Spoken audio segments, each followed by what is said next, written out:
인생을 살다가 보면 골치 아픈 문제들을 만납니다. 골치 아픈 문제들. 골치라는 말은, 골치 아프다라는 말은 사실 우리말 사전에도 없습니다.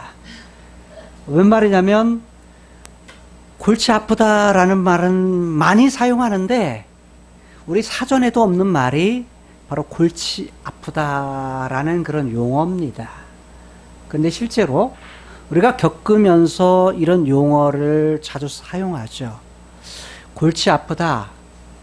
말할 때 골치라는 말은 머리라는 말입니다. 즉, 머리가 아프다. 다른 말로 말하면 머리가 복잡하다라는 그런 의미입니다. 내가 어떤 어려운 일을 만났을 때 때로는 풀리지 않는 그런 문제들, 이런 난제들을 만났을 때, 그럴 때 골치가 아프다 라는 그러한 용어들을 사용합니다. 자, 그렇다면 여러분의 인생 속에서 골치가 아픈 그런 문제들, 이런 문제들을 여러분들이 만난 적이 있습니까? 아마 여러분들이 살아가면서 골치 아픈 문제들을 갖다가 아마 경험하며 살아가는 것은 아마 부지기수, 아마 많은 부분에서 여러분 인생 속에서 있게 될 것입니다. 이야기를 할 때에 대개 보면 복잡하다, 풀리지 않는다, 또 힘든 문제, 이런 문제라고 말할 때, 힘든 문제들을 말할 때에 힘든 문제들에 대한 그러한 부분들을 우리가 만나면 이때 어떻게 해야지 라는 그런 생각을 가지게 될 것입니다. 사실 골치 아픈 그런 문제에 대한 것들을 만나게 되면 사람들은 여러 반응을 합니다. 때로는 그 문제 때문에 좌절하기도 하고, 때로는 그 문제를 다 극복할 그런 생각을 가지고서 그것을 이겨내기도 하는 것입니다. 사실 이러한 문제는 여러 가지로 우리의 삶 속에 나타납니다. 자, 생각해 보면 이럴 수 있죠. 자, 여러 가지 그런 상황 속에서 복잡한 문제는 건강의 문제일 수도 있고, 때로는 사람과 사람 사이의 관계 속에서 일어나는 문제일 수 있습니다. 때로는 이 복잡한 문제는 학생들 같은 경우에는 시험을 봤는데 시험 성적에 대한 그런 문제일 수도 있고, 친구 간의 관계 속에 있어서 일어나는 그런 문제, 한 사람의 문제라면 모르는데 세 사람이 엮여 있을 때 일어나는 그런 문제들, 이런 문제일 수 있습니다. 오늘 본문 안에 보면 정말 풀기 어려운 곤란한 문제, 다른 말로 말하면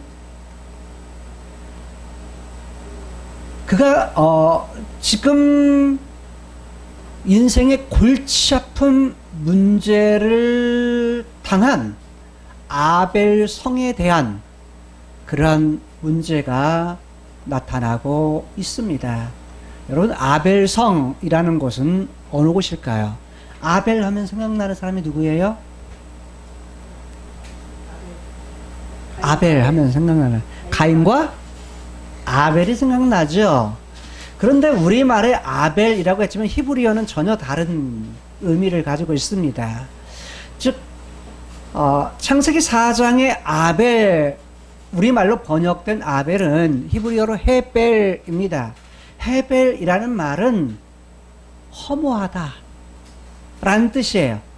다른 말로 텅 비었다, 텅 빈 마음에서 온 용어가 바로 아벨, 가인과 아벨일 때 아벨의 의미입니다. 그러나 오늘 본문에 나타난 아벨은 헤벨이 아니고 그냥 아벨입니다. 그 아벨의 뜻은 뭐냐면 풀이 많다라는 의미를 가지고 있습니다. 풀이 많다라는 것을 뭐라고 말하죠? 목초지. 풀이 많은 초원이라는 뜻입니다. 그래서 풀이 많은 그런 초원이라는 뜻을 가지고 있는데 아벨이라는 곳을 성경 다른 곳에서는 또 어떻게 나오기도 하냐면 아벨마임이라고 나오기도 합니다. 아벨이라는 초원이라는 단어와 마임이라는 물이라는 말이 합해져서 두 단어가 합해져서 아벨마임이 됩니다. 똑같은 아벨이란 지역을 다른 곳에서는 아벨마임, 다른 말은 물이 많은 초원이다 라는 그런 의미를 가지고 있는 지역으로 성경에 나타나고 있습니다. 이 말은 무슨 말이냐면 물이 많은 초원이다, 물이 많은 풀이 많은 곳인데 물이 많다라는 얘기는 그만큼 기름지다라는 얘기입니다. 여러분, 이 당시 이들이 하고 있는 직업은 주로 뭐냐면 양을 친다든지 하는 일입니다. 양치는 일에 있어서 이들에게 필요한 건 뭐죠? 풀과 물입니다. 그러니까 우물 하나는 오늘로 말하면 재산입니다. 재산. 그 집안의 큰 재산이 뭐냐? 우물이 있다, 물이 있다 라는 것이 이들의 재산이었습니다. 근데 물도 많고 풀도 많아요. 그러니까 뭐냐면 뭘 하기에? 양을 치기에 좋은 조건을 가지고 있는 곳이라는 뜻입니다. 그런데 이곳에 도시가 형성되어서 성이 있습니다. 자, 이곳은 아벨이라는 지역, 이 지역은 어떤 지역이냐? 다른 말로 말하면 창세기 4장의 아벨이라는 사람과는 전혀 다른 곳이다 라는 걸 여러분들이 먼저 기억을 하세요. 왜냐하면 헤벨이라는 텅빔이라는 말과 아벨이라는 말은 전혀 다른 그 뜻, 언어의 뿌리를 가지고 있기 때문입니다. 자,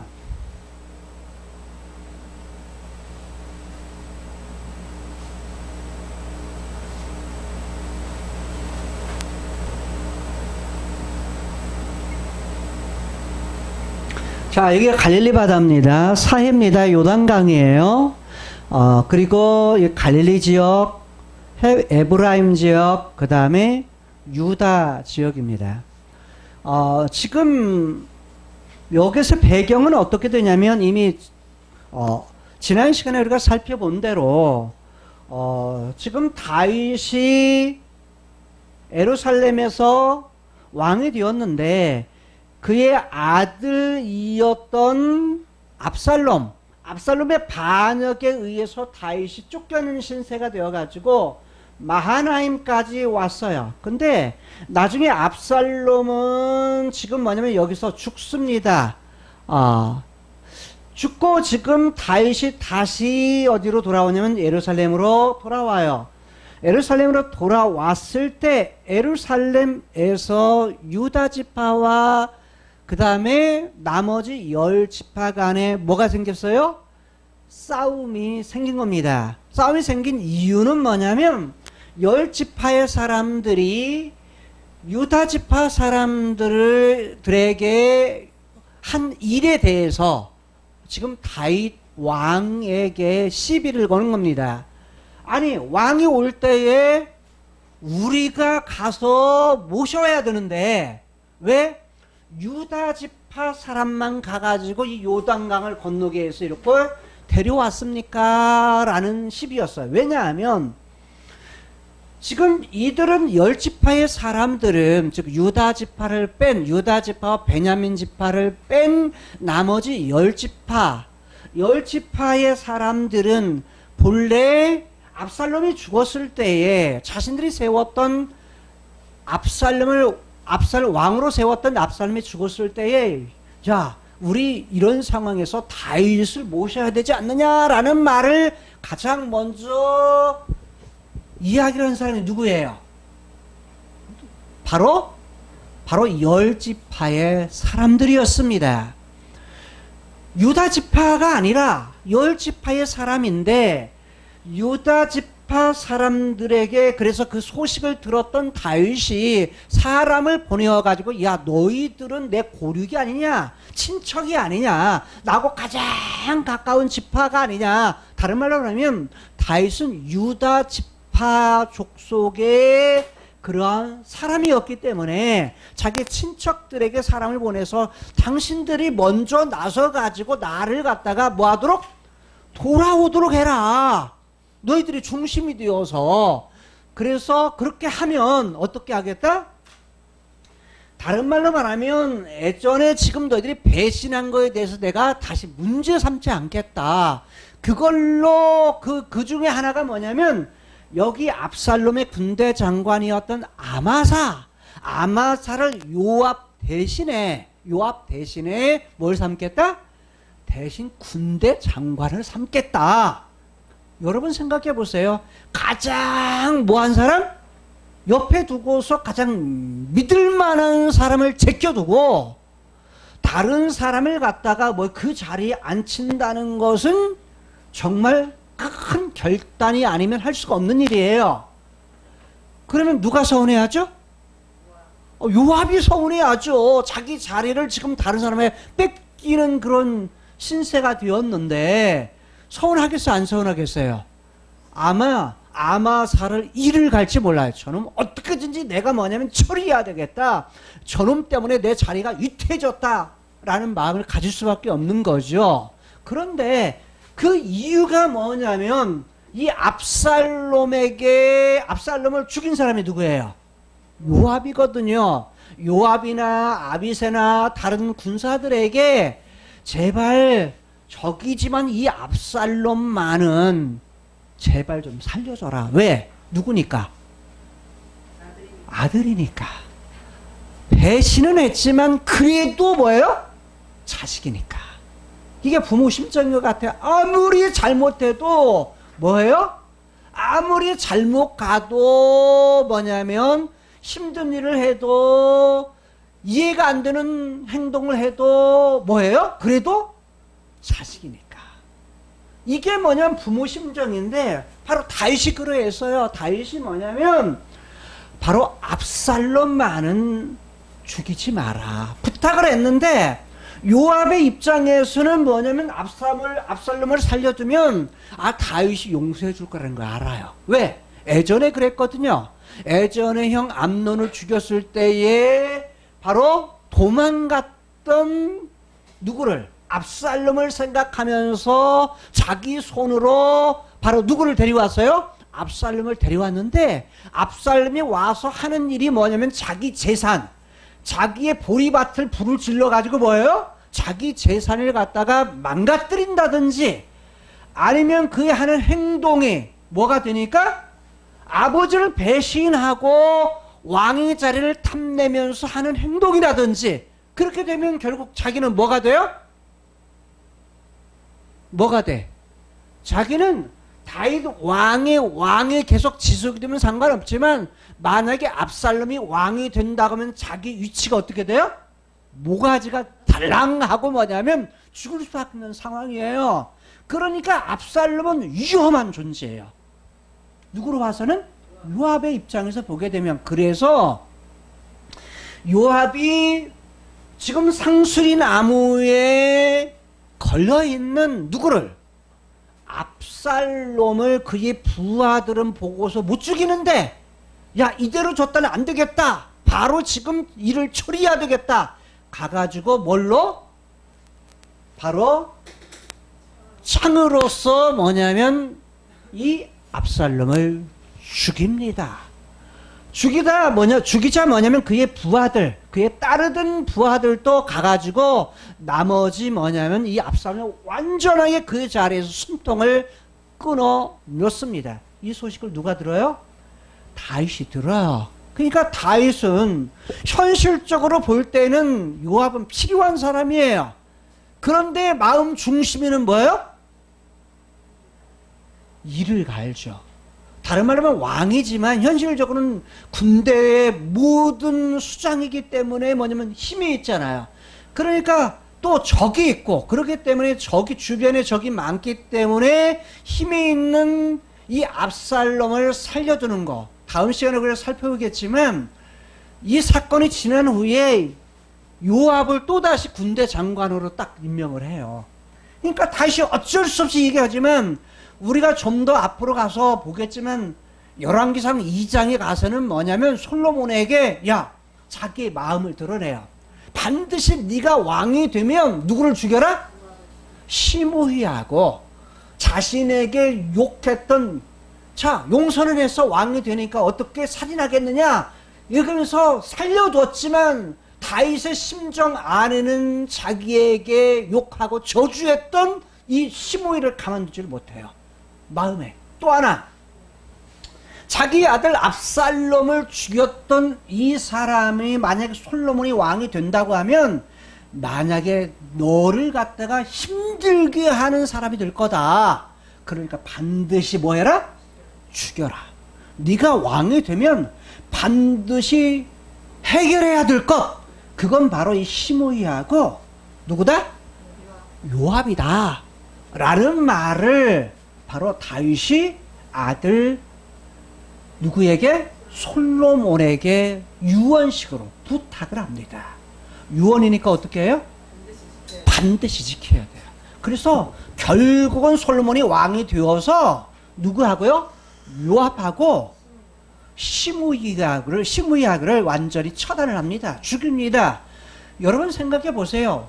지금 현실적인 이유로 인해서 용서를 하는 것 같지만 마음에 상처를 주는 것은 누구도 다윗도 어쩔 수 없다라는 걸 볼 수가 있어요. 자, 그래서 평소에 잘해야 돼요. 무슨 말인지 이해돼요? 평소에 늘 상처 주는 이야기를 하면 안 돼.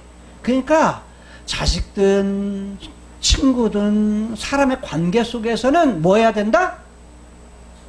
참 관계가 좋아야 돼. 그러니까 서로가 좋아야 돼. 서로가 잘해야 돼. 서로가 잘하면 뭐 할 수 있어요? 행복할 수 있어요. 그런데 지금 이런 상황이 바로 다윗에게 있어지는 상황이었죠. 그런데 돌아왔을 때의 유다 지파와 지금 열 지파 사이 이런 부분도 있었지만 싸움이 있을 때 불편하죠. 그런데 베냐민 지파, 즉 사울을 왕으로 세웠던 베냐민 지파 중에 어떤 사람? 한 사람. 그런데 1절에서는 누구라고 말하냐면 난류라고 하는데 우리말 난류는 좀 어렵죠. 이 말은 또 다른 말은 불량배라는 뜻이고 그 언어의 뿌리는 뭐냐면 쓸모없는 사람이라는 뜻이에요. 별 가치 없는 사람, 무가치한 사람. 그러니까 뭐냐면 사람은 사람인데 별 볼 일 없는 사람. 여러분 인생에 있어서 그 별 볼 일 없는 사람이 되면 안 돼요. 다른 말로 하면 여러분 자신의 가치는 어떤 사람이에요? 하나님의 형상대로 만든 사람이어서 여러분 모두는 태어날 때부터 가치 있는 사람으로 태어났어요. 누가 가치 있게 봐요? 하나님이 가치 있게 보셔요. 하나님이 가치 있게 보시고 사람을 만들었을 때 뭐냐면 너는 존귀한 사람이야 라고 말해요. 존귀하다. 존귀한 사람을 보신다는 거예요. 다른 말로 하면 내가 하늘을 만든 이유가 뭔 줄 아느냐? 그리고 땅을 만든 이유가 뭔 줄 아느냐? 사람을 위해서다. 하나님의 형상대로 만든 사람을 위해서 하늘을 만들고 땅을 만들었다. 낮의 해와 밤의 달과 별들을 즉 1월 성신을 만든 이유가 뭔 줄 아느냐? 사람을 위해서다. 여러분, 해를 보고 달을 보고 별을 보고 감동한 적이 있나요? 나이가 많이 드신 분들은 요즘에는 달도 못 봐요. 별도 못 봐. 왜? 너무 바쁘니까. 시골에 살면 옛날에는 달을 보며 별을 보면서 뭐냐면 많은 상상을 했어요. 그것 때문에 즐거워하고 행복해 했어요. 근데 나이가 먹을수록 그런 시간적 여유가 없어. 근데 지금 여러분들, 자, 나이가 어린 여러분, 학생들은 여러분, 별을 보면서, 아, 저 별은 나의 별, 저 별은 너의 별, 이렇게 그런 마음을 가진 적이 있나요? 에이, 쑥스럽게 무슨, 이렇게 말할지 몰라요. 근데 사실은 해와 달과 별들을 보면서 감동하는 것이 그 정상이에요. 근데 너무 바쁘다 보니까 보는 것을 어디다가 인터넷과 핸드폰에 마음을 뺏겨가지고 그거 볼 시간이 없다면 그건 정상 아닌 거예요. 하나님 만드신 만물 중에서 야, 이걸 주신 것도 다 이유가 있어요. 근데 그것을 보면서 행복해 할 수 있어야 돼요. 다른 말로 말하죠. 멀리 있는 해와 달과 별들이 아니라 하나님께서 만물을 만드신 이유. 자, 산을 만드시고 나무를 만드시고 꽃들을 만드신 이유가 뭔 줄 아세요? 야, 너희들을 위해서 만든 거야. 근데 우리가 그걸 누려요, 못 누려요? 꽃조차 못 봐요.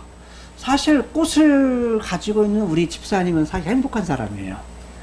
야, 이게 직업이다 그렇게만 생각하면 불행이고, 야, 이거 내가 좋아하는 거야, 꽃. 이런다면은 뭐냐면 진짜 행복한 사람인 거야. 왜? 내가 좋아하는 거.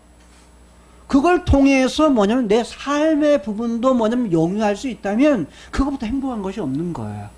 꽃을 보고서 참 꽃이 아름답다. 이런 걸 느낄 수 있는 사람이면 진짜 행복한 사람이에요. 여러분, 제가 좋아하는 꽃이 뭐라고 그랬어요? 장미꽃. 장미입니다. 장미 중에서 어떤 것을 좋아하냐면 제가 빨간 장미를 너무나 좋아해요. 아니, 많은 꽃 중에서 사람들은 뭐냐면 각기 다른 꽃들을 갖다가 좋아합니다. 참 묘해요. 아, 내가 장미 좋아하면 다른 사람도 다 장미 좋아할 줄 알았어요. 제가 장미면 제 아내도 장미를 좋아할 줄 알았거든요. 그거 모르고 한 10년 이상을 장미꽃만 제가 선물을 한 거예요. 왜냐면 내가 좋으니까 아내도 좋아할 거다. 이렇게 생각했거든요. 그게 아니더라고요. 나중에 보니까 후리지아를 좋아한대요. 근데 후리지아는 꽃으로 볼 때는 별로, 지금도 저는 저게 왜 아름답지? 이럽니다, 제가. 근데 향기가 너무 좋다는 거예요. 근데 향기는 진짜 좋더라고요. 근데, 남성들은요, 눈으로 보는 것에서 만족을 해요. 근데 여성들은 뭐요? 촉감, 귀로 듣는 거하고, 뭐냐면, 코로 맡는 거. 그 다음에 그걸로서 만족해요. 요게 다르더라고요. 그래서 향기를 좋아하는구나. 이해하게 된 거죠. 그 다음부터는 제가 어떤 꽃을 선물했을까요? 프리지아를 선물하게 된 거죠. 자, 근데 여러분은 어떤 꽃을 좋아하세요? 여러분, 남의 집에 있는 담장에 있는 장미꽃으로 뭐 하지 말고 나에게 있는 후레지아 한 송이로 만족할 수 있는 사람, 이런 사람이 뭐 할 수 있다? 행복할 수 있다. 다른 말로 말하면 내가 좋아하는 꽃 한 송이. 왜? 그건 뭐냐면 하나님이 우리에게 꽃을 주신 이유가 누구를 위해서? 나를 위해서 주신 것이기 때문이에요. 근데 그걸 못 누리고 산다면, 못 느끼고 산다면, 자, 내가 좋아하는 꽃이 뭐지? 이것을 여러분 찾을 필요가 있어요. 왜냐하면 여러분이 몸을 가지고 사는 한은 다 좋아하는 것들이 있어요. 그것이 하나님 앞에 죄송한 것이 아니에요. 그 당연한 거예요. 여러분의 본능이거든요. 여러분 좋아하는 음식이 있죠. 어떤 사람은 아이고 배만 부르면 되지 무엇이든 다 이렇게 좋아하는 사람도 있어요. 근데 배가 채워지면 그때는 모든 걸 다 안 먹어요. 그때는 뭐냐면 배가 채워지고 그렇게 되면 만족하게 되면 이제는 내가 좋아하는 거 음식을 찾아요. 이제 골라 먹어요. 골라 먹는 거죠. 내가 원하는 거, 내가 좋아하는 거. 요걸 먹을 때 사람은 뭐냐면 행복해요. 그래서 그렇게 하는 것이 하나님 앞에 죄송한 것이 아니에요. 왜? 이걸 주신 것은 누구세요? 먹을 음식을 주신 분이 누구셔? 하나님이세요. 창세기 1장에서 먹을 것을 주신 분이 하나님이시기 때문에 무엇을 위해서? 내 육체를 위해서, 육체의 건강을 위해서 주신 분이 하나님이세요. 그런데 그걸 먹었을 때에 야, 너 좋아라 이게 아니에요. 하나님은 뭐냐면 하나님 보시기에 좋았더라 라고 말해요. 그러니까 결국 목적은 뭐냐면 하나님 그분이 좋은 인생을 위해서 뭘 주셨다? 우리에게 먹을 걸 주셨다. 그래서 바울은 말하기를 먹든지 마시든지 무엇을 하든지 무엇을 위해서 한다? 하나님의 영광을 위해서 하는 거다라고 말하는 거예요. 여러분, 여러분이 하는 모든 일에 있어서 야, 이거 내가 지금 이걸 누리면서 행복해 하는데 행복하는 그것을 통해서 누가 영광을 받으신다? 하나님이 영광을 받으신다. 여러분, 악기를 좋아하는 우리 선민이, 창민이, 세민이가 있어요. 자, 좋아하니까 하는 거예요. 근데 하다가 보면 언제나 뭐가 생겨요? 한계, 힘든 일이 생겨요. 근데 그거 뛰어넘어야 돼. 언제나 힘든 일을 만나면 그걸 뛰어넘어야 도전할 수 있어. 근데 그 잘하는 것은 무엇을 해야 되느냐? 이거 내 만족을 위해서도 하지만 자, 이거 하면 행복해. 근데 행복한 그걸 통해서 뭘 한다?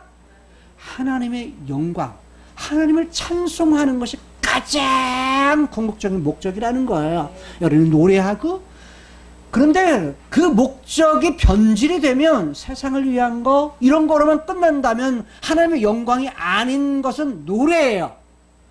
근데 하나님을 향해서 하나님 좋아하는 거라면 뭐예요? 찬송이에요. 찬송.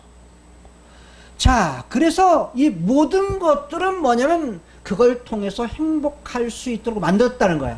처음 만들 때부터 하나님은 뭐냐면 우리에게 주신 모든 것도 하늘 땅 1월 성신뿐만 아니라 하나님의 말씀을 주신 이유도 뭐냐면 사람을 위해서. 예수님께서 이 땅에 오신 이유도 누구를 위해서? 자기 백성 위해서. 자기 백성이 누구예요? 사람이에요. 사람을 위해서 이 땅에 오셨다라고 말해요. 그런데 인류에 있어서 하나님께서 하나님의 계획 속에서 가장 좋은 것을 우리에게 준비했을 때 가장 좋은 것을 준비한 것이 누구를 위해서요? 우리를 위해서요. 구원받은 예수님을 통해서 구원받은 나를 위해서 어떻게 했다? 가장 좋은 것으로 준비해 주셨다. 그것이 뭐예요? 영원한 거예요. 영원한 것을 우리 위해서 준비하셨다는 거예요. 그런데 죄가 들어오면서 이 땅에서 죽음이 들어오게 되고 그러면서 인생에 골치 아픈 그런 문제들이 발생해요. 그런데 지금 이 본문 안에서 지금 다윗에게 있어서 골치 아픈 문제가 생기는 거예요. 다윗에게 있어서. 그게 뭐냐면 세바라고 하는 아주 무가치한 사람, 별 볼 일 없는 사람이 딱 나타나더니 뭐라고 말하냐면 다른 사람을 선동해요. 선동하면서 뭐냐면 야, 다윗 쫓아다녀봤자 다윗 따라다녀봤자 무슨 소용이 있느냐? 우리에게 돌아올 몫이 뭐가 있느냐? 업이 뭐가 있느냐? 이렇게 합니다. 야, 전쟁을 하게 되면 따라다니면 뭐가 생겨요? 그래도 떡국물. 다른 말로 하면 전쟁에 뭐가 생겨요?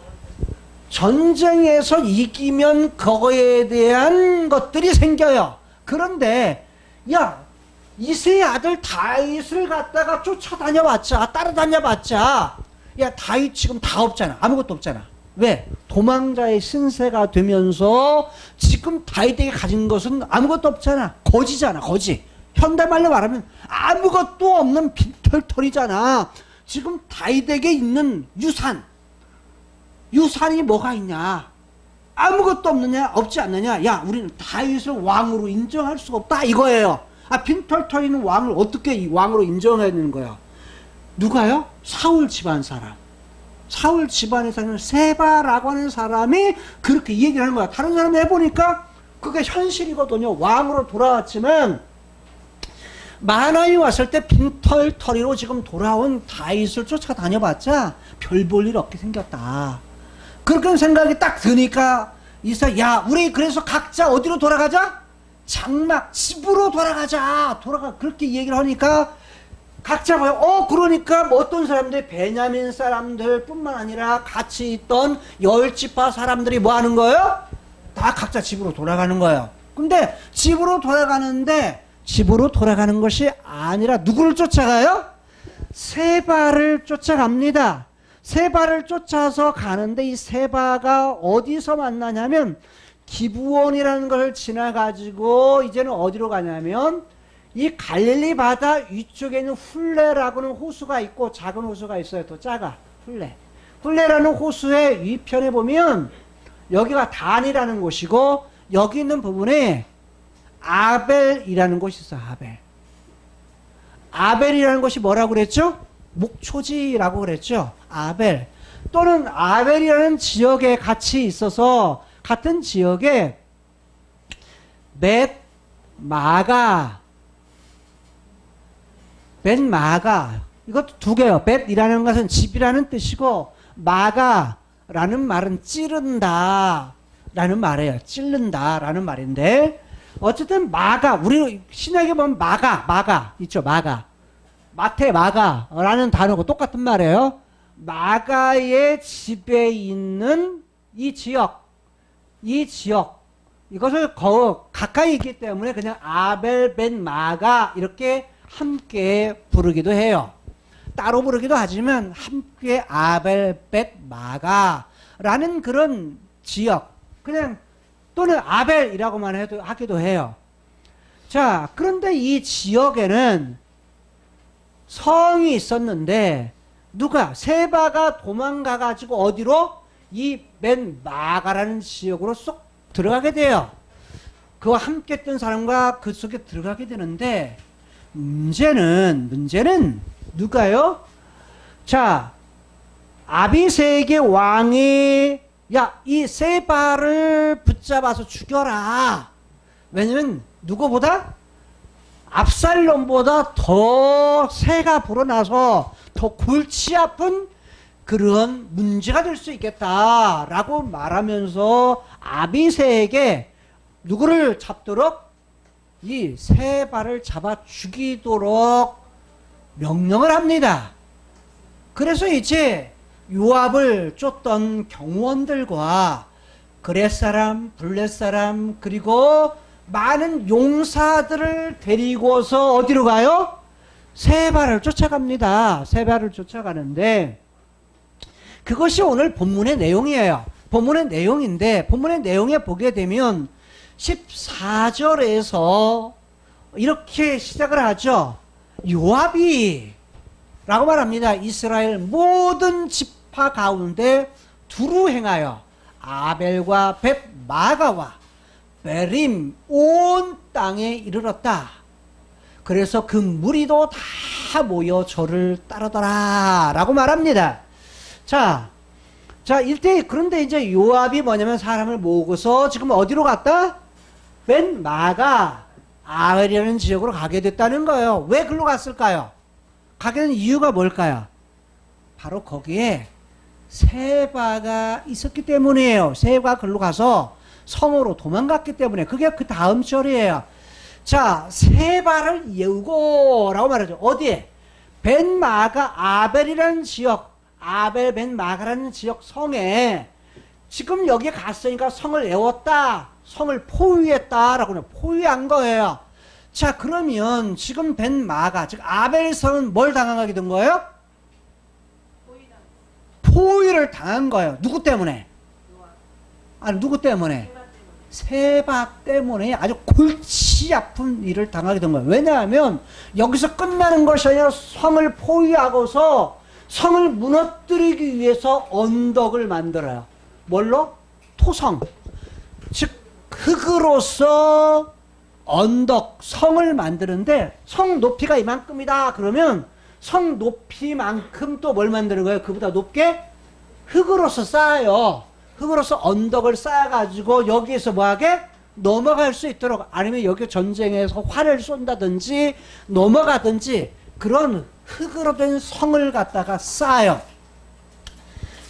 뭐 하려고?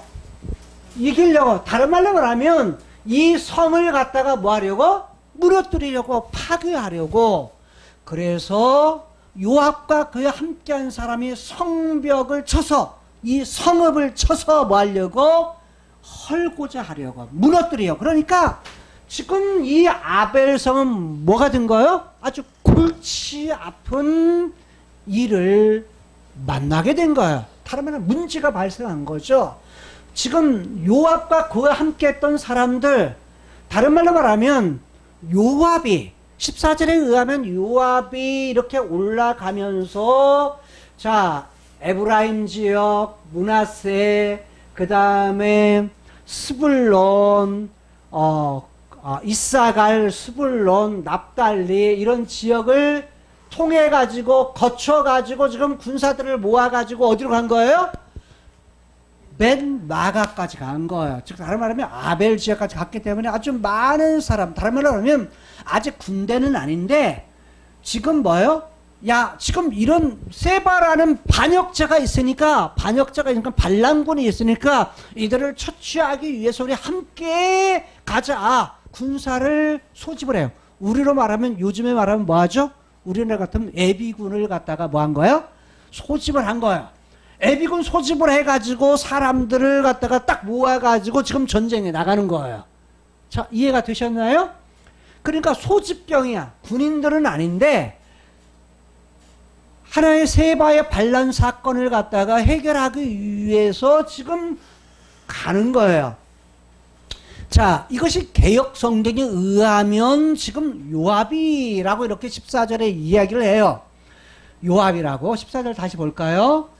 자, 요압이라고 말하고, 그런데 문제는 뭐냐면 개역을 뺀 모든 번역 성경은 세바라고 번역을 해요. 누구라고요? 세바. 세바가 여기서 도망가면서 각 지역을 돌면서 뭐 했다? 군사들을 모아가지고 지금 아벨성에 갔다 라는 말로 해석이 돼요. 이게 뭐냐면 골치 아픈 문제예요. 이거 이 자체도, 성경을 해석하는 일 자체도 뭐냐면 골치 아픈 문제예요. 그런데 많은 영어 번역도 세바라고 번역을 해요. 그러면 여러분, 세바하고 요압하고는 전혀 다른 거예요. 그런데 히브리어는 어떻게 되어 있을까? 히브리어가 세바, 요압 이렇게 사람 이름이 딱 나오면 딱 해결이에요. 요압이 그랬다면 요압으로 끝나는 거야. 세바가 그랬다면 세바가 딱 그랬다 하면 다 끝나는 거야. 즉 다른 말로 14절에 나오는 모든 내용이 뭐냐면 요압이 그렇게 했다면 요압 사건으로 끝나는 거고, 세바가 그랬다면 세바 사건으로 딱 끝나는 건데, 문제는 히브리어 원전을 딱 보니까 원문에는 뭐라고 됐냐면 사람 이름이 나오지 않아요. 세바도 안 나오고요, 요압도 안 나와요. 그럼 뭐라고 나오냐? 그가 지나갔다. 어디를 지나갔다는 거예요?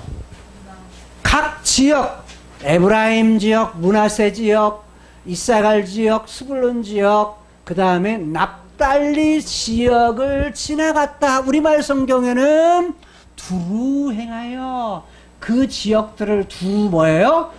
그쪽을 지나가 가지고 사람을 모아서 여기서 모였다. 모아가지고 다 모여서 여기 있는 사람들이 저를 따랐다. 저가 뭐냐면 요압이 될 수 있고 세바가 될 수 있는데, 그냥 거기는 그가라고 말해요. 그를 갖다가 어떻게 하냐? 한 곳에는 요압으로, 한 곳에는 세바 이렇게 번역을 한 거예요. 그런데 정확히 알 수가 없어요. 그런데 문제는 이거예요. 자, 그렇다면 이게 도대체 요압이냐 세바냐라고 했을 때 많은 번역본, 아주 다양한 많은 번역들은 세바로 이렇게 번역했지만 세바일까? 요압일까? 라는 거, 이것만 잘해도 아주 소논문이 나올 수 있는 거예요. 그런데 보세요. 우리는 그냥 우리 번역본만 딱 보면, 개역 성경만 딱 보면 그냥 요압. 근데 개역 개정은 세바라고 번역했어요.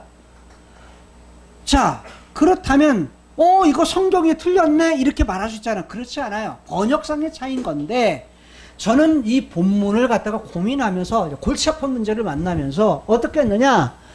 자, 1, 2절에서 세바가 등장해요. 그리고서 세바가 등장하지 않아요. 1, 2절에서. 그리고 나서 어디까지?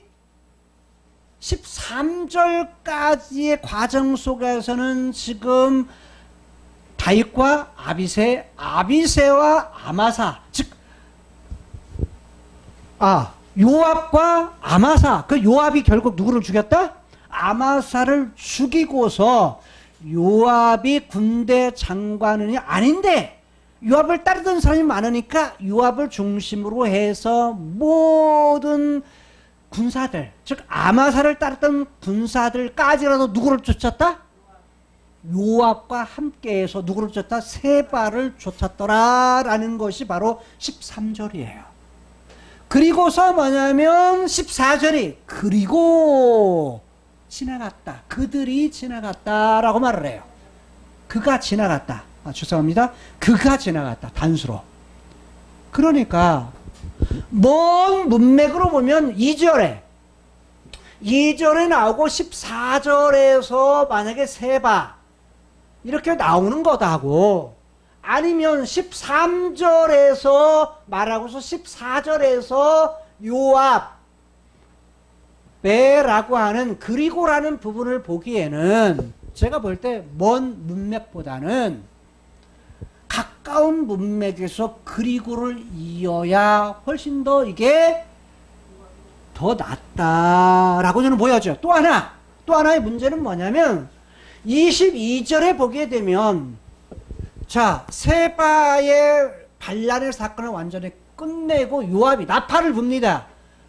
요압이 나팔을 부니까 무리들이 다 흩어졌다. 무리들은 누구예요?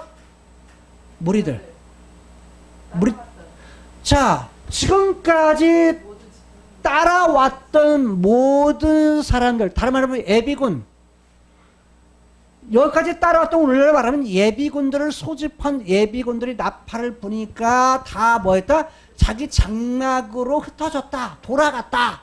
자기 장막에 자기 집으로 돌아갔다 이 말이에요.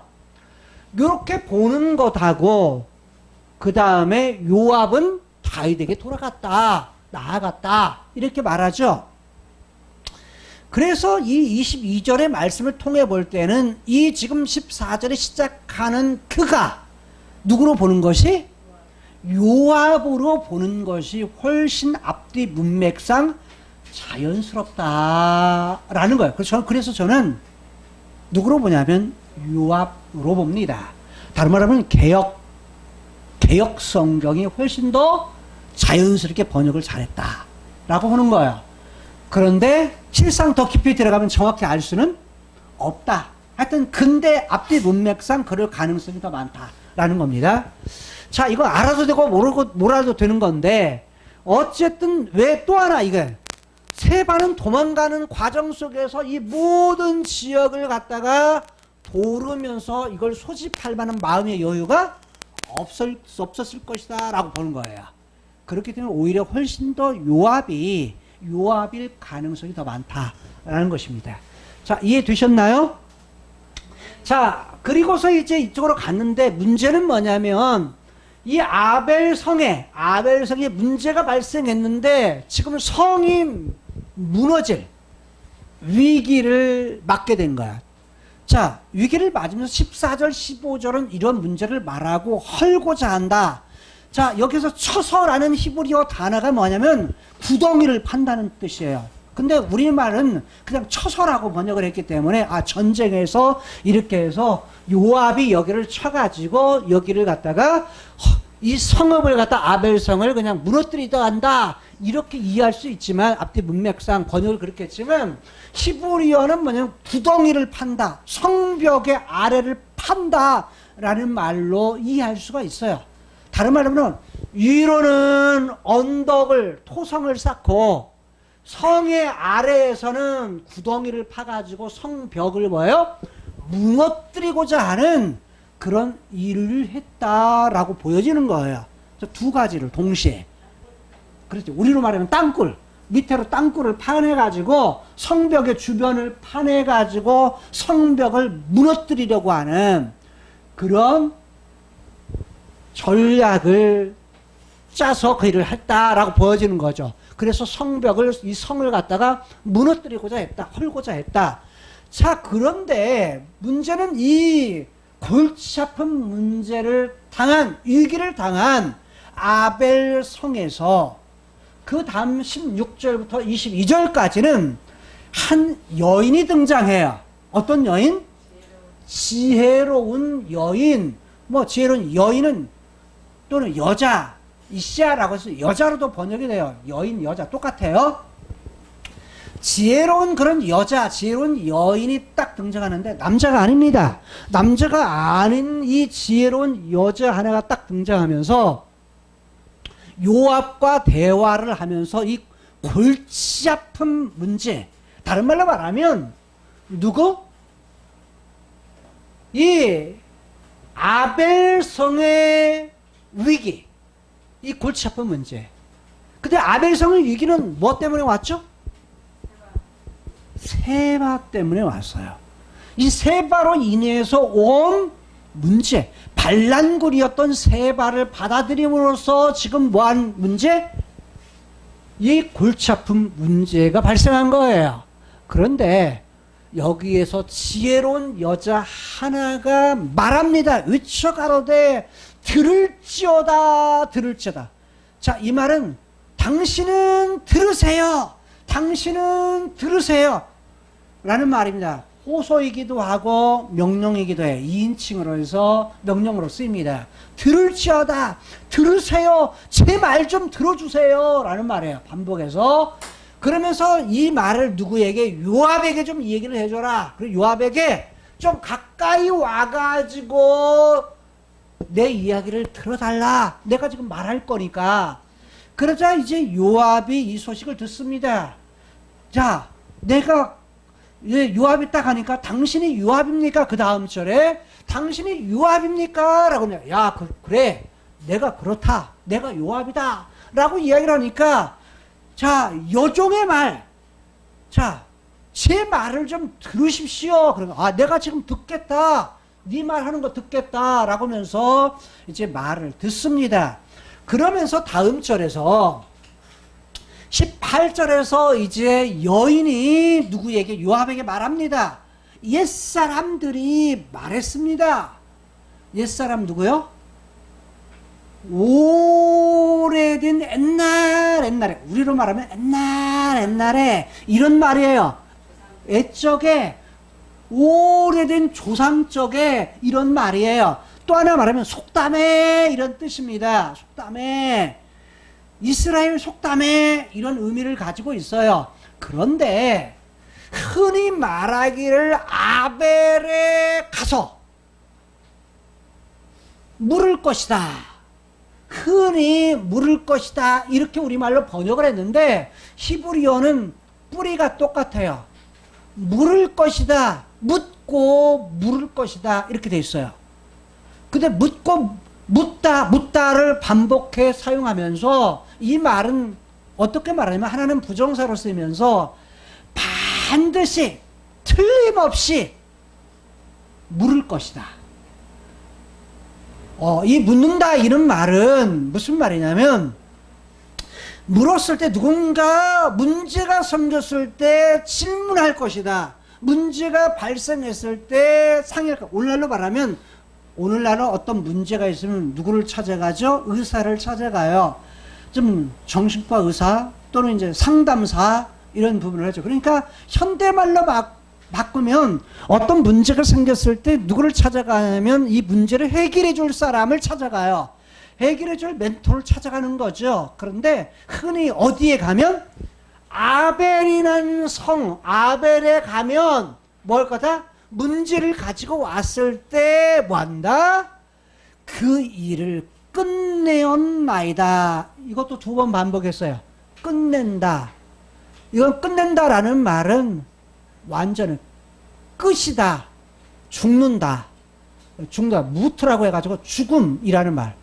그거 가면 그냥 완전히 끝이에요. 죽음이에요. 이런 뜻입니다. 다른 말로 하면 이루는 거예요. 완성이에요. 문제의 해결책이 바로 여기 있어요.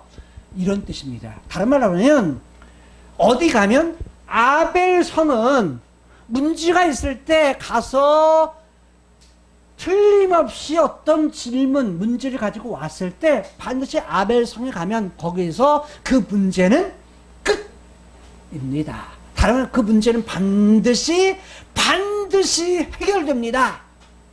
라는 말이에요. 자, 무슨 말이 이해됐습니까? 여러분, 문제를 안고 살아가는 사람들은 그 문제 때문에 답답해하고 고민하고 불안하고 두려워해서 사람들은 그 문제에 대한 해답이 없으면 누구를 찾아가요? 안 믿는 사람이 찾아가는 것은 뭘 찾아갑니까?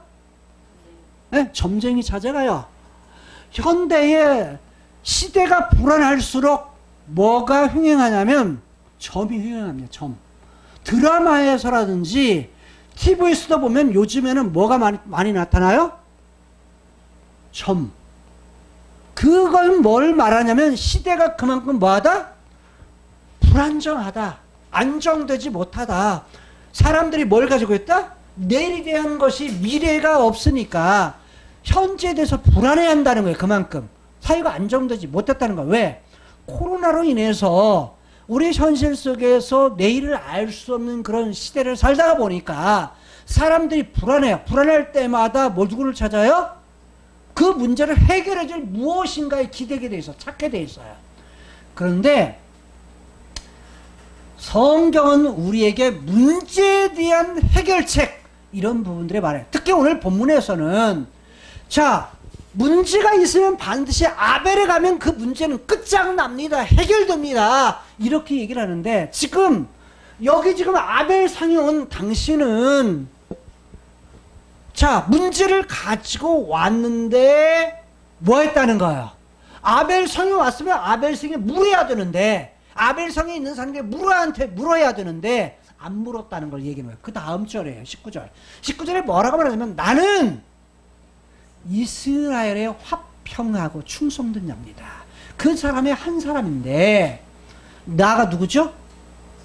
지혜로운 여자인데 지혜로운 여자만 말하는 거예요. 단수로 쓰이면서 나는 그렇지만 우리 성은 내가 속한 성은 이라는 걸 같이 포함하는 말입니다. 즉 아벨 성은 나와 아벨 성은 뭐다? 평화롭습니다. 샬롬입니다. 평화롭습니다. 그리고 뭐냐면 충성된다. 신실한 자들이 많은데 나는 그 중에 하나입니다. 라는 말이에요. 이 말은 무슨 말이냐면 그러면서 누구에게 요압을 지금 뭐냐면 요압에게 말하는 거예요. 왜? 당신은 나는 이렇게 지금 여기는 화평하고 평화로운데 당신은 이스라엘 가운데서 어머니 같은 성 어디예요? 어미 같은 성이 어딥니까? 아벨성이에요. 자, 자녀들이 뭐 하면 문제가 생기면 누구를 찾아요? 엄마를 찾습니다. 자, 예를 들어서 보민이는 누구만 있으면 돼? 엄마만 있으면 돼. 주아는 누구만 있으면 돼요? 엄마만 있으면 돼.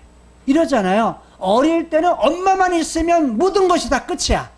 세상에서 가장 힘이 센 사람이 누구야? 엄마야. 그러다가 좀 지나면 아빠야. 그러다가 이제 이게 점점 그것이 깨지는 거야. 더 이제 옮기게 되는 거죠, 생각에.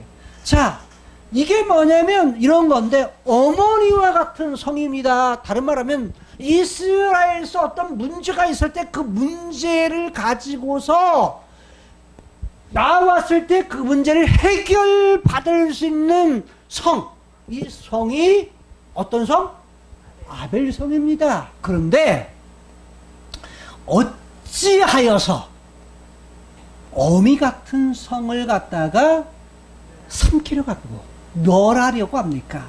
멸한다는 것은 죽인다, 없앤다는 뜻이고 삼킨다는 것은 뿌리가 뭐냐면 삼키다 이 말이 뭐냐면 먹고 먹는다라는 뜻이에요.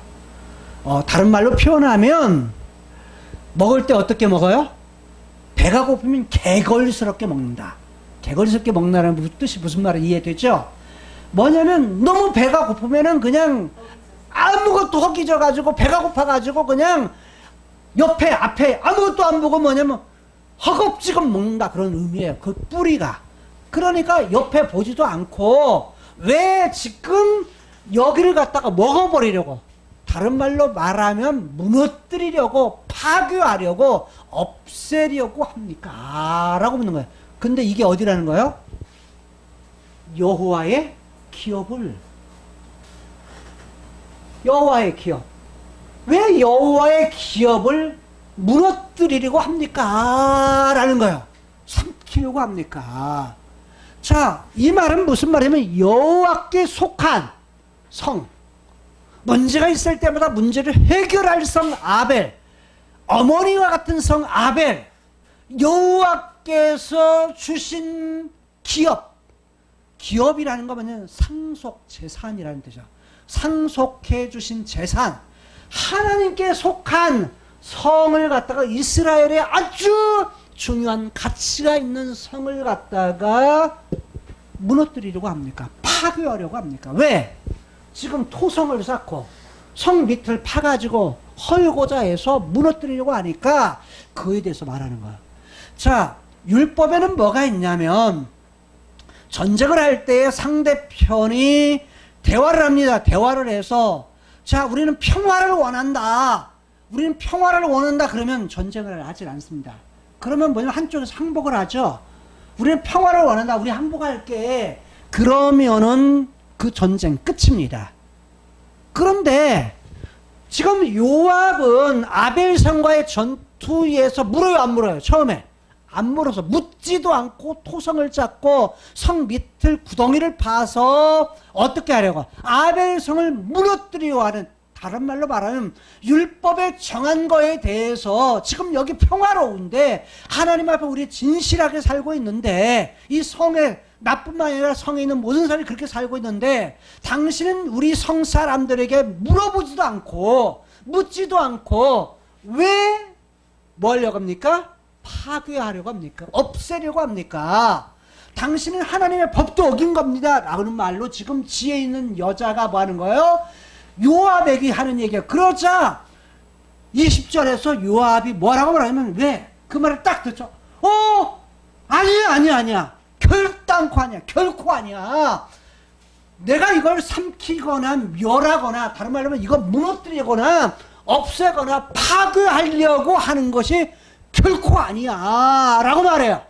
그러면서 말하기를 이렇게 말합니다. 21절에 뭐라고 말하냐면, 지금 이 일이, 지금 여기를 갖다가, 여기 일을 지금 여기 성을 갖다가 공격하는 이유는 뭐냐?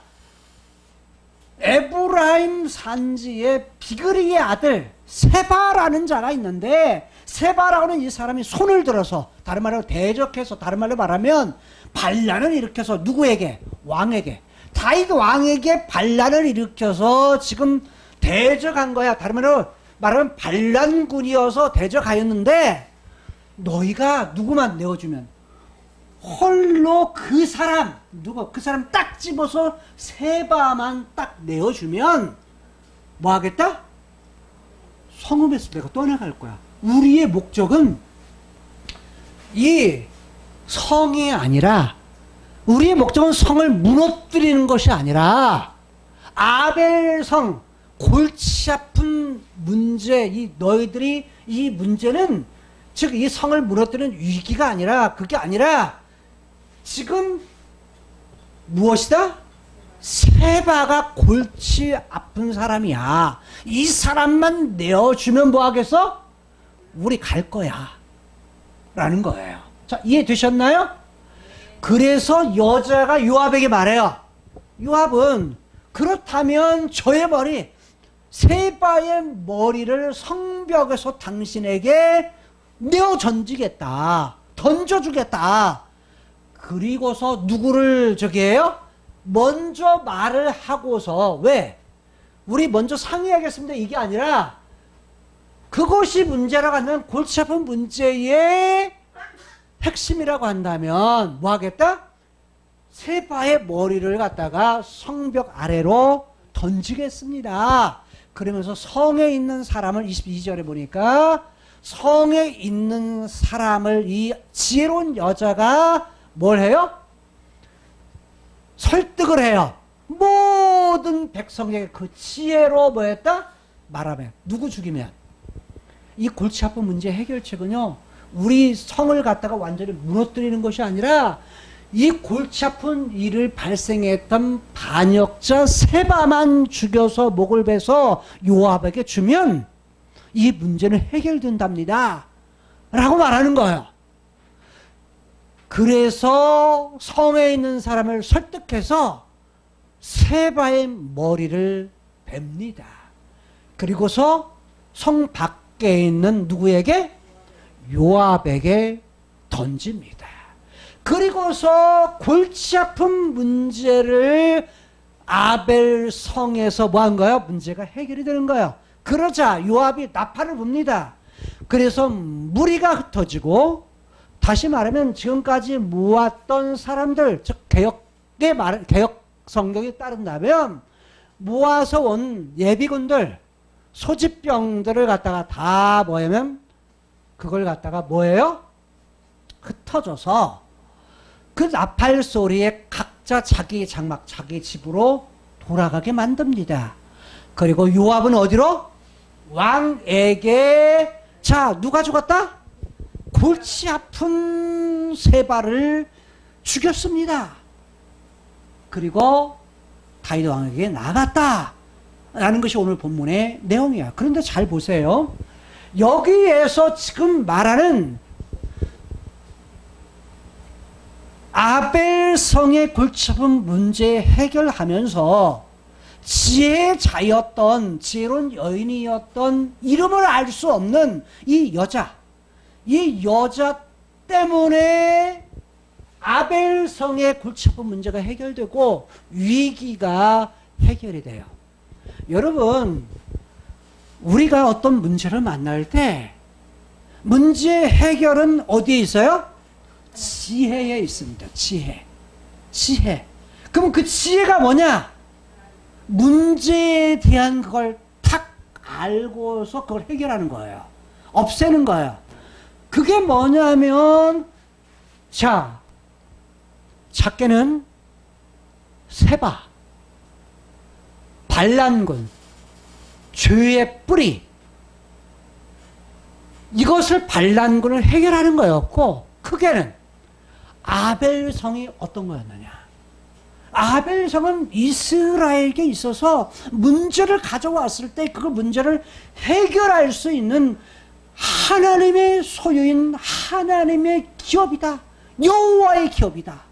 여호와의 기업인 가치 있는 이스라엘에게 있어서 정말 중요한 성, 가치 있는 성. 이것을 이 여인이 알았기에 뭐 한 거예요? 요압을 설득할 수 있었던 거예요. 여러분, 우리 삶에 있어서 이런 부분들을 가지고 있지만 지금 역사적 사건에서 아벨성,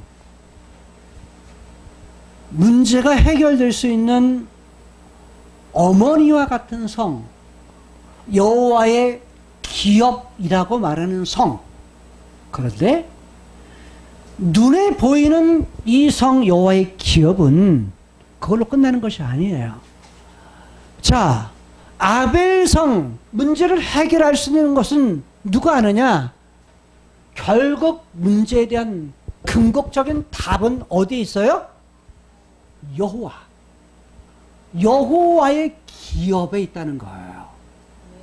여러분, 인생을 살면서 있어지는 가장 큰 문제, 이런 문제에 대한 해답, 이것은 하나님 그분이 문제 해결이세요.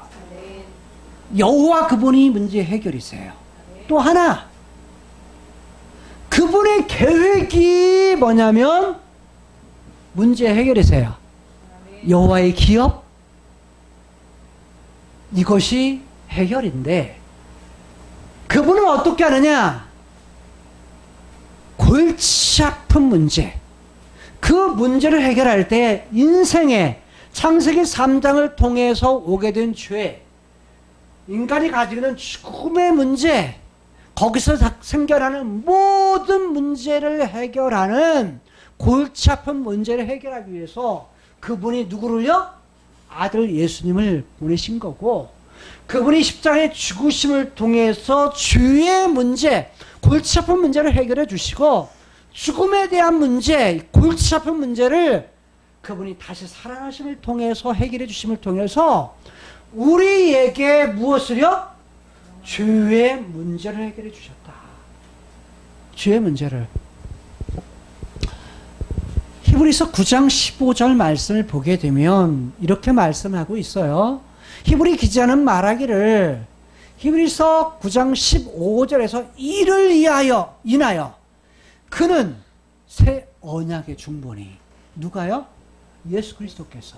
이는 첫 언약 때에 범한 죄를 속하려고 죽으셨다. 예수님께서 죽으신 것은 죄의 문제를 속하려고, 없애려고 죽으셨다. 그리고 부르심을 입은 자를 하여금 무엇을 하게? 영원한 기업, 영원한 기업을 뭐 하려고? 그 약속을 얻게 하려고. 하나님은 그분의 계획에 대한 것을 약속을 통해서 뭐 하신다?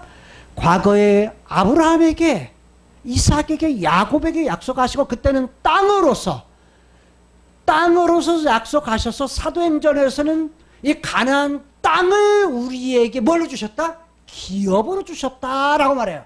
기업으로 우리에게 주셨다. 상속 재산으로 주셨다. 근데 가나안 땅을 통해서 기업으로 주신 분이 우리에게 예수 그리스도를 통해서 무엇을? 영원한 기업을 약속하셨다라는 거예요. 그것이 어디에? 새하늘과 새 땅이에요. 새하늘과 새 땅을 우리에게 주셨다. 그런데 성경을 보게 되면 이렇게 구원받아 새 생명을 얻은 우리로 하여금 하나님을 아빠라고 부르고 그분의 자식으로 불려진 우리들이 기업을 성경은 뭐라고 하냐면 여호와 그분이 우리의 기업이다 라고 말씀하세요. 누가 기업인가? 여호와께서 우리의 기업이다 라고 말해요. 다른 말로 말하면 우리 인생에 당하고 있는 골치 아픈 문제의 해결책은 다른 것이 아니라 여호와 그분, 과거에도 약속하신 것을 해결해 주셨고 지금도 약속하신 것에 대해서 해결해 주시고 장차 미래에도 약속한 것에서 완성시켜 주실 분. 베드로전서 1장 4절을 보게 되면 그분의 약속하신 것에 대해서 뭐라고 말하냐면 이렇게 말을 해요. 베드로전서 1장 4절에서 말하기를 뭐라고 말하냐면 그 약속하신 건 썩지도 않는다. 더럽지도 않다. 그 다음에 쇠하지도 않는다. 뭘? 그 않는 기업을 뭐하게 하려고? 잊게 하려고. 근데 그 기업은 어디에 속한 거다? 하늘에 간직한 거다. 카이로스의 세계, 하늘에 간직한 카이로스의 세계의 것이다 라고 말해요. 그걸 우리에게 약속했다. 그런데 요한계시록 21장 7절을 보게 되면 이기는 자는 이것을 뭐 하겠다? 이것들을 유업으로 얻으리니. 그게 뭐냐면 21장에 새하늘과 새 땅에 대한 말씀을 하시면서 새하늘과 새 땅, 이것을 이기는 자들에게 뭘로 주겠다? 유업. 기업을 다른 말로는 유업이라고 하는데 상속 재물 똑같아요. 그럴 때 유업으로 주고 하나님이 누구의 하나님? 저의 하나님이 되고 그는 내 아들들이 될 거다. 아들이 될 거다. 라고 말씀해요. 여러분, 인생을 살면서 우리에게 인생의 골치 아픈 문제들을 우리가 만날 때 우리 앞에 그 문제의 해결책은 예수 그리스도, 그리고 우리의 아빠 되신 하나님, 그분이 약속하신 여호와의 기업, 그것이 우리의 인생의 문제의 해결책이 된다는 사실. 과거에도 함께 하신 하나님, 어떤 골치 아픈 문제 앞에서도 현재도 여전히 그분은 우리의 문제 해결책이요, 장차에도 그의 문제 해결책이 되시는 여호와, 그 하나님만 신뢰하고 붙들고 살아가시는 저와 여러분들이 될 수 있기를 주님의 이름으로 축복합니다. 기도하시겠습니다. 문제 해결책은 바로 여호와 그분과 예수 그리스도와 그분의 기업, 하나님의 나라에 있음을 알고 그분만 의뢰하며 그 나라를 바라보며, 그리고 현재도 많은 문제 앞에서 해결책이 되시는 그 하나님만 바라보고 그 나라를 지금 이 땅에서 누리면서 살아갈 수 있는 하나님의 사람들이 되게 하여 주옵소서. 예수님 이름으로 축복하며 기도드리옵나이다. 아멘. 하나님의 말씀 민수기 6장 24절에서 26절 말씀에 에브라케카 예흐바, 인생의 골치 아픈 문제 해결책은 여호와 그분 안에 있고 여호와의 계획인 여호와 기업 안에 있음을 깨달아